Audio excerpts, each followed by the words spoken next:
mind if we stay with you? We're going to talk about support and the importance of support in a little bit. Do you mind continuing? I'd like to shift us talking about the actual treatment, Mhm. the plan that you've gone through. Perhaps start with you. Talk a Okay. little bit about what that treatment path looked like for you. And I think also, in speaking with all of you prior to us filming this, the role of advocacy in this whole entire process. So we'll Right, continue right. with you. So definitely being your own advocate, right? So I think if I hadn't pushed when I was in my 20s and in my 30s to have those mammograms, I probably would have not had that first mammogram until I was in my 40s or 50s at the time. So one is be your own advocate for sure, but then making sure you're surrounded by other people who will advocate for you. So I had that great support system. So my husband, my kids actually added a lot of humor to the process. Family, friends, my colleagues were nothing short of amazing during that time. I was actually still working at RQM Plus at the time, and the support I had from everybody was just phenomenal. And I can't say thank you enough to all of them that were here at that time and what they've done for me. From the perspective of the journey, though, so I told you, like, I had those ups and downs. So at that first appointment, and when I got told we'll fix you, everything looks okay. I'm seeing the initial scan from this morning. It looks like it's just going to be this spot. Probably you're going to be able to make that choice of, do you want to have a lumpectomy or do you want to have a mastectomy? And we talked through what that would be. Heading into that appointment, in my head, I kind of had this perception that I'm done with these breasts. I don't need them anymore. I'm done breastfeeding. I had 2 children, and I don't want to sit here and be worried that it's going to come back in the other one, or that I need to worry about that going forward. So that was my mindset going into that appointment. My breast surgeon was like, I want you to really think about that, though, because you probably could just do a lumpectomy. Survival rates are very, very similar. You're still young. And I'm like, no, I don't want them. So that was my approach there. We talked through that in the US. If I did elect to have a mastectomy, I could do a bilateral, meaning I could have both breasts removed, if that was something that I wanted to do. And at that point, that's where I thought that I would head, knowing that we would have to have conversations about that. So I left that appointment feeling left that appointment in a much better spot than I had when I entered that appointment that day. We came home, I talked through it with my husband, my mom, other friends, tried to get connected with a few people that also had breast cancer, had been through it before, just to see what their viewpoints were. And it really was a time of big decisions, followed with a lot of appointments. It felt like all we did was go to an appointment one day, come home, and schedule the next appointment for the next day. Through those appointments, I ended up having the MRI. I had ultrasounds. I had 2 biopsies because after I left the first appointment, the surgeon called back. It was a Friday night after 5 p.m. saying, I'm sorry that I'm calling you this late, but I wanted to let you know that I don't love what I see on that MRI, and I don't think that a lumpectomy is an option any longer. I do think that you're unfortunately going to have a mastectomy. And I could hear the compassion in her voice over the phone, because she felt like she was letting me down. And on my end, I was like, well, that's fine, because that's the decision that I was already making. And she said, but I didn't want you to not have a decision in that sense. So again, that's when she said, I do want to send you, you're going to need a mastectomy, and I do want to send you to get that second lymph node, that lymph node biopsy. So another doctor's appointment, go in. That was probably a more painful biopsy than the first, because it was in your armpit and it's really sore. It was ultrasound led, which means that they're using the ultrasound machine, they're looking around, and then they use the needle to do the biopsy that way. So it was just, even I can remember when I was having that one done, having that tear kind of fall out of my eyes, because you're just in this moment of what if it has spread farther? What if it is worse than what we originally thought? And the radiologists and the doctors are just amazing. They'll come over, they kind of pick up your hand and give you a squeeze, and they make sure that they are there for you and compassionate and empathetic during that period. So went through that, then ended up saying, okay, yes, let's do the bilateral mastectomy. Got that surgery scheduled. It was November 1st, so I spent Halloween trick-or-treating with my kids.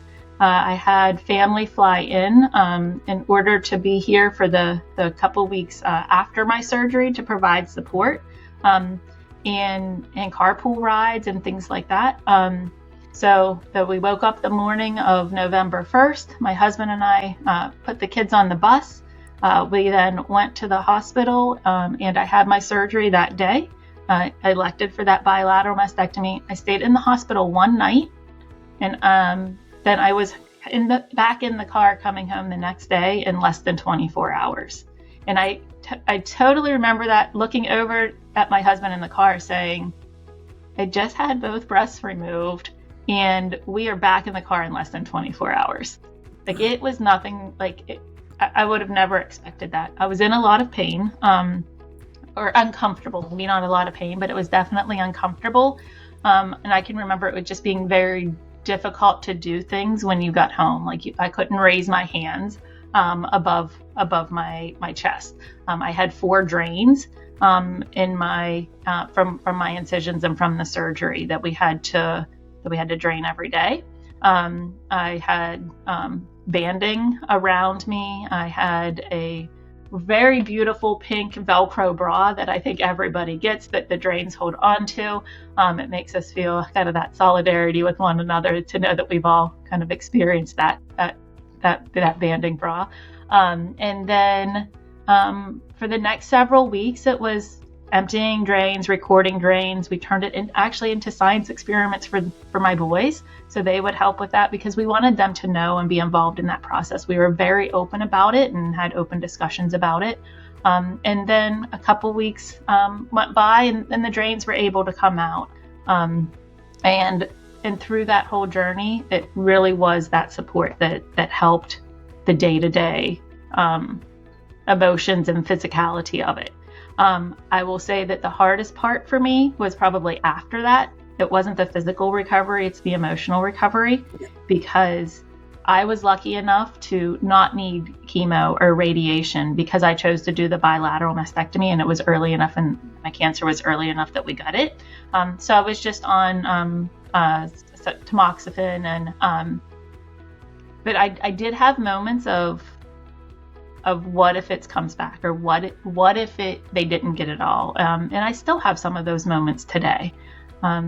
So those are some of the things about the journey. One of the other harder decisions that I had to make was, did I want reconstruction with the mastectomy? And I really struggled with that. I didn't have a problem deciding that I didn't need my breasts anymore and to take them both, but I had a lot of sleepless nights thinking about, did I want to have reconstruction?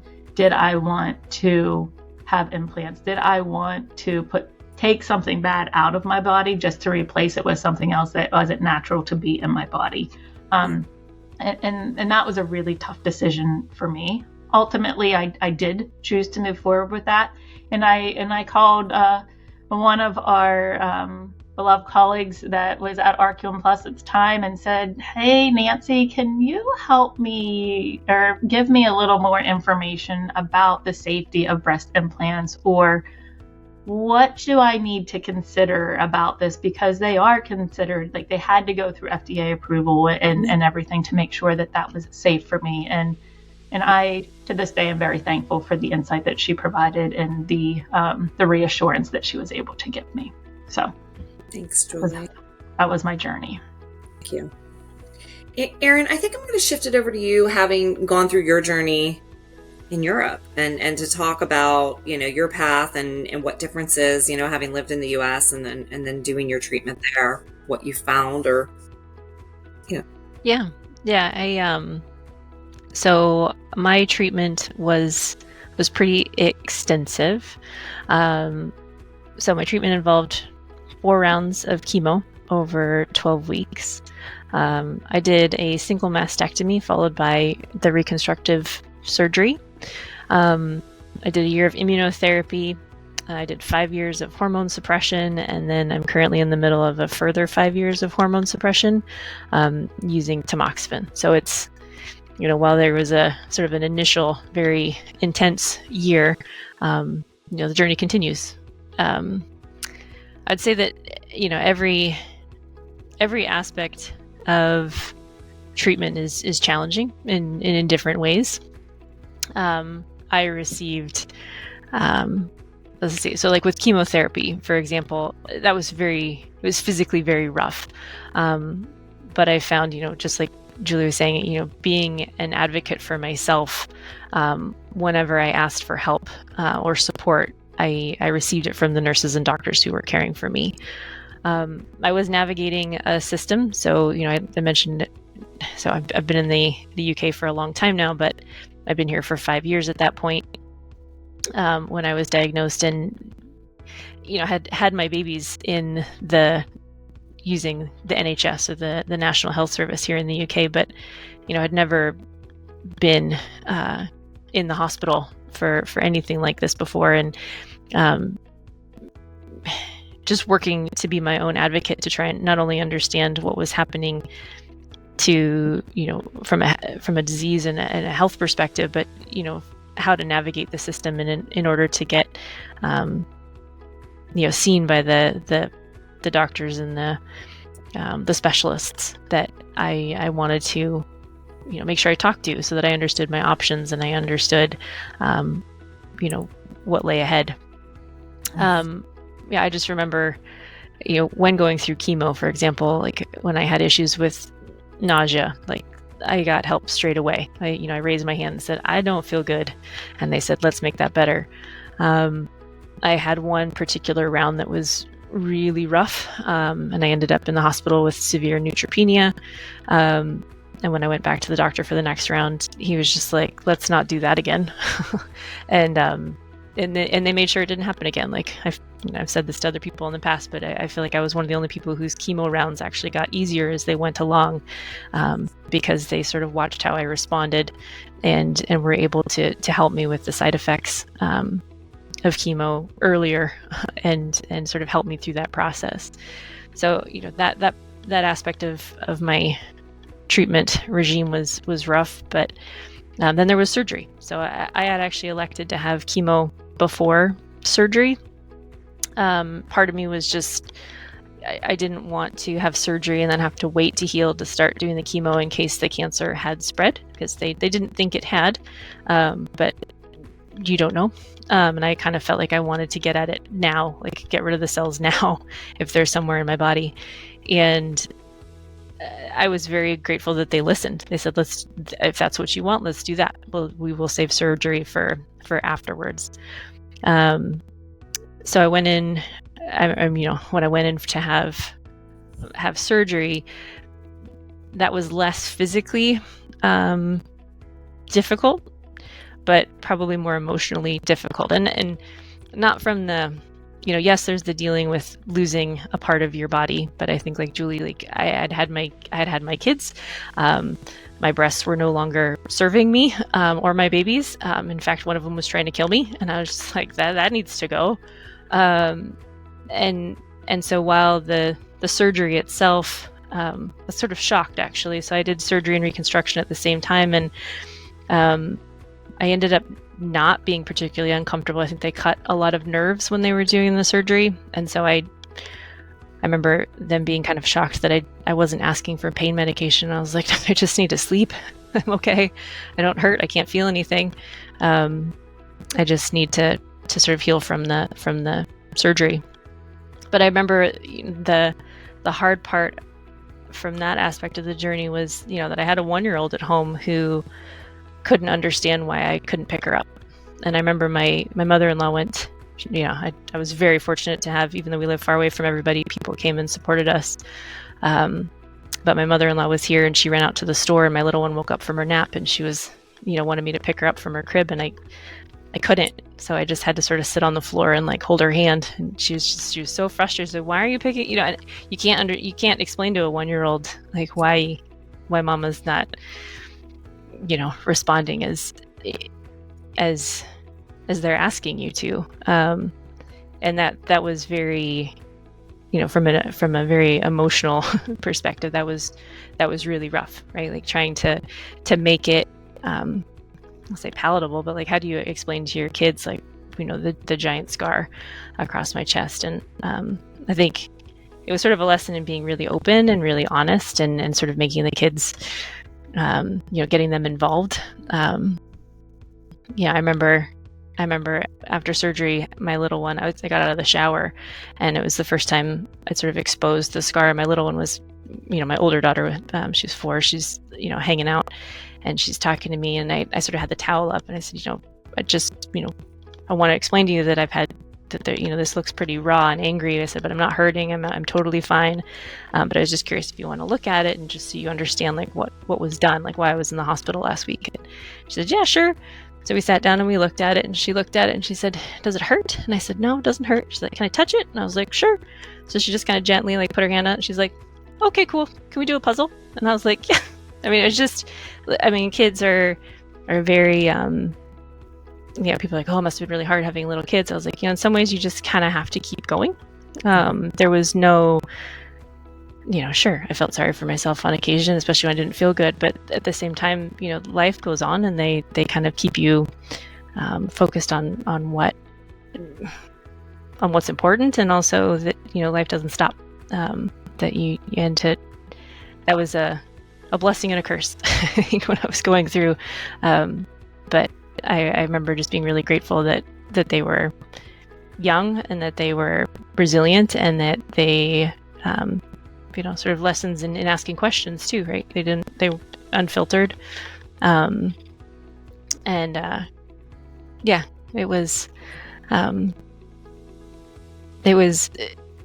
a tough time. But I think the only other thing that I wanted to mention, and sort of what Julie was talking to too about support, being in Europe, being far away from, my family's in California, in Oregon, and everybody's on the sort of West Coast. It was great that people came to visit.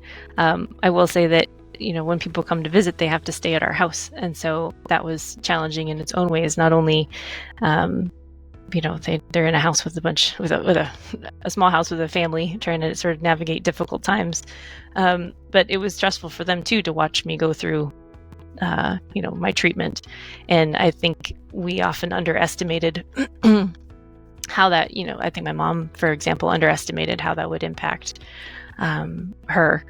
And she was, she got very sick while she was here. I think just the stress of it all was it was a lot. It was a lot to sort of handle at the time. But, not only the kindness and support from my family, but then from friends who were far away. Just even little messages here and there, just saying, thinking of you. It was tough, and it was nice to be thought of, and to be, to know that there were people around the world that were thinking of me and cheering me on, and hoping that everything worked out.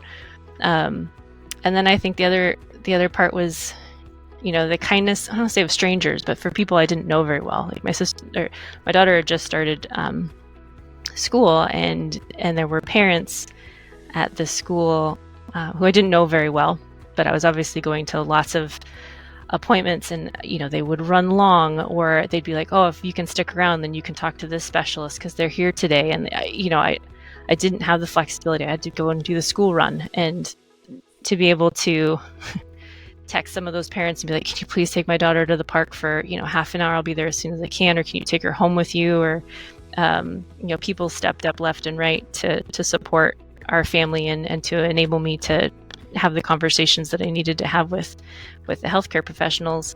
They also brought meals when I was going going through treatment, and and wouldn't just bring, I think for anybody who knows that someone going through, it's like, bringing a meal is one thing, but people brought games for the kids. They brought, little they'd bring dinner, but they'd also bring dessert.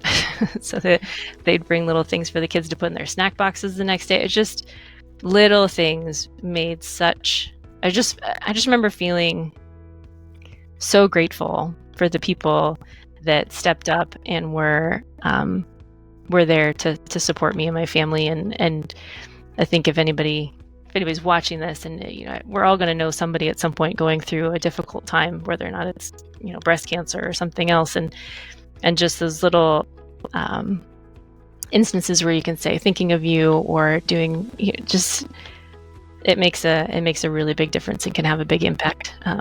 That kind of support is really important. Thank you, Erin. Bethany, do you mind sharing your story? Yeah. I think mine is very similar to Julie's, but I echo some of the same sentiment that Erin has and that Julie has, starting with the compassion of the doctors that I dealt with. And I thought this was unique to the radiology center that I went to, but it sounds like, you all are having the same experiences. The radiologist was just so compassionate, like throughout the biopsy process, throughout giving me the diagnosis. It just meant so much to me. And it's funny because I was actually working on a CER a few years ago, and I find in the medical reviewer signature box that my radiologist was one of the signatories on a CER I was working on. So that kind of like brought it full circle for me.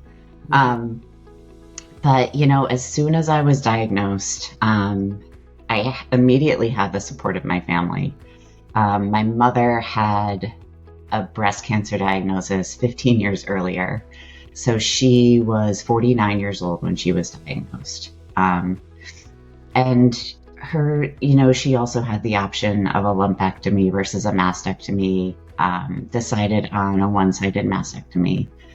And so this was not a foreign concept to me. I knew that, this is kind of the next conversation that you have. I knew that going with a mastectomy is not the end of the world. I knew that breast cancer was not the end of the world. So I was fortunate enough to have seen the process play out before. And I think that really helped. And, I was dating my husband at the time that my mom was going through this. So he also saw the process play out, which was helpful for him as well. But I actually had an MRI before I saw the breast surgeon for the first time. So by the time I got to see her, the first thing she said was, this is not, you can't get a lumpectomy. It's too widespread. That's not an option for you. She was, again, very considerate, very compassionate when she communicated that to me. And as she went through it, I went in this with the same mindset as Erin and JR, I'm done with these, right? My daughter's just about done breastfeeding. We're not having any more kids. I'm okay to let them go. So when the breast surgeon explained to me, she's like, just letting you know, you don't have to make this decision right now. I want you to think on it, but insurance will pay for a bilateral mastectomy. I was like, done, just do it. I don't have to think about it at all. I wanted it done as soon as possible. And she's like, okay, well, first you need to see the plastic surgeon. We have to actually decide what we're doing before we get it done. I'm like, all right, let's do it. I just want it done. So I had a wonderful plastic surgeon. She talked me through the options of autologous reconstruction versus silicone implants versus the new gummy silicone implants. And I say new, this was 8 years ago now, versus saline implants. She, gave me all the information I needed. I was not in regulatory at that point in time, so I didn't have kind of the background or the knowledge to look into what all of this meant in terms of safety. but I trusted her and I went with her recommendations. I was really, really hoping for autologous reconstruction. Unfortunately, I, worked out too much after my daughter was born, I guess. And she's like, there's just not enough in your tummy to bring up. I'm like, I got some in my thighs and my butt. You want to bring that fat up and do it that way? And she's like, it doesn't really look great when we do that. So I did end up going with silicone implants. And she talked me through all of the complementary reconstruction. She's like, we can do tattoos, we can actually do tissue reconstruction of the nipples. And I'm like, I went back and forth a lot like JR did. Like, do I want implants? Do I not want implants? This is a really difficult decision. So once I decided on implants, I'm like, nothing more. This is weird enough for me, and that's just me personally. Like, I gotta stop there. But I did end up getting a very decorative tattoo that I absolutely love, and it was outside of the doctor's office about 3 or 4 years after my reconstruction. And that's sort of me taking back that piece of me. Like, I didn't want an anatomical nipple tattooed, but I wanted something that was more personal to me. And that helped me kind of get through that, seeing a blank canvas with just scars on it. Like, I got to kind of redefine what it was. But yeah, after my surgery, after my reconstruction, my kids were young, like JR's and like Aaron's. They were 3, and then my boys turned 4 and 6 a couple of weeks after my surgery. And I often wonder if they, I'm not sure they really knew what cancer meant before this. So I got to paint that picture for them that, cancer doesn't have to be scary and horrible. Like, yeah, there are complex emotional moments to it, but they got to see this side of it, which I'm grateful for. I was not working at the time, like I said. I had a very, very supportive group of other stay-at-home moms that I was close with, and they set up childcare for all of my kids. They set up meals for everyone. They're amazing. They set up house cleaners to clean my house. My husband took some of his old button-down shirts and sewed patches on the inside of it so I could put my drains in them. So it was just very fortunate. It was a very painful recovery for me. Probably the most painful thing I've ever gone through. And I had 3 C-sections, and this was far more painful for me. But it was a long recovery. I had the drains in for about 3 or 4 weeks. And like JR said, my husband says I had T-Rex arms. Like, I could only move them this much. So once I got the drains out, I had to go through physical therapy for a couple of months, just to get my arms above my head again. But it was all totally worth it. And I had such a great support system throughout the whole thing. I'm so grateful for all of that. Thank you, Bethany. All right, Heather, you are the newest in the journey. We'd love to hear kind of where you're at and what you've done so far. Yes, so I think my journey's been a little bit different than theirs because I was diagnosed at 23. So I don't have kids or anything.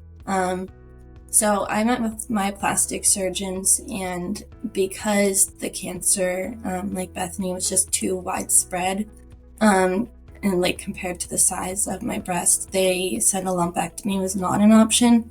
I had to get a mastectomy. And that was a difficult decision, was whether I wanted to have a bilateral or just go with the one side. Because of the breastfeeding, not having kids and everything, that was a big decision for me. But ultimately, I just decided because I'm so young and they can do both, that would just put the most peace for me. So I went ahead and did the mastectomy with expanders after. So I had four drains, like Bethany and JR. I had them for 4 weeks, and then they actually just took them out because they're not allowed to stay in longer than that. So then I had some fluid build up because they came out too soon.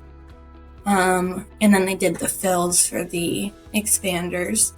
And then my plastic surgeon, actually that initially did the mastectomy, was leaving and going to a different practice. So I had a new plastic surgeon to do the second surgery. And it just wasn't a great experience. He said, eat potato chips and then I'll maybe do fat grafting. He's like, you're too skinny, you'll look sick. So he just went ahead and put the implants in and they looked so bad. So I went back to my first surgeon in Harrisburg. Actually, I drove all the way there for her to take those implants out, put new ones in, and then she did fat grafting. And then I had another round of fat grafting. So it's just been a lot of surgeries. And then I also, like Erin, am on tamoxifen right now, which brought a whole second set of challenges with my age. I was just, like, my biggest fear is not being able to have my own family or not being able to have kids. So I made the decision to do IVF and freeze my eggs. And that was painful and like a long journey too, but insurance doesn't cover it. So I had to pay for everything out of pocket, which was like then a financial burden. I found a really great group that helped with like grants, which was helpful. But I think it just being young and not having kids just brings a different set of challenges. But for support, I found that some people that were friends became strangers. But on the flip side, I also met people that were strangers at the beginning that are now best friends, girls that are my 25, my age, and going through the same exact thing, and we just have this bond that I've never had with anybody else because it's just such a unique set of challenges that we're all going through together. Thanks, Heather.